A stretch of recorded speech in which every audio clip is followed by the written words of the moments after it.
জোর কদমে চলছে দেউচা পাচামির কয়লা খনিতে কয়লা উত্তোলনের প্রস্তুতি।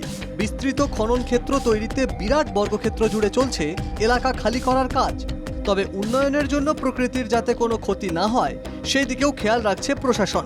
সম্প্রতি বীরভূমের মোহাম্মদ বাজারের প্রস্তাবিত কয়লা ক্ষেত্র থেকে 992টি গাছ প্রতিস্থাপনের কাজ সম্পন্ন হলো। গাছ কেটে প্রকৃতি ধ্বংসের বদলে নিরাপদে গাছগুলি অন্যত্র সরিয়ে নিয়ে যাচ্ছে সরকার।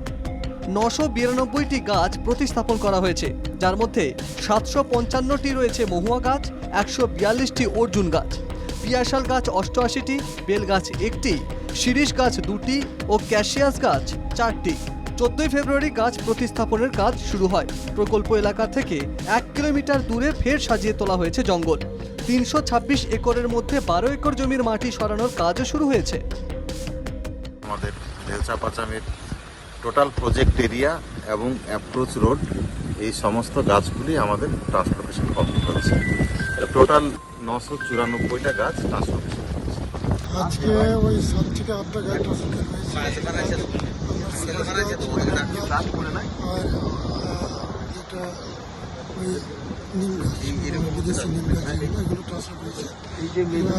ভালো পজিশন আছে।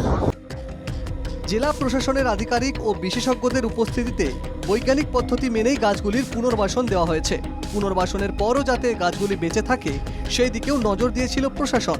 বর্ষার শুরুর সময় এই কাজ শেষ হওয়ায় গাছগুলির পক্ষেও ভালো হলো। শুভদীপ পালের রিপোর্ট, NKTV বাংলা।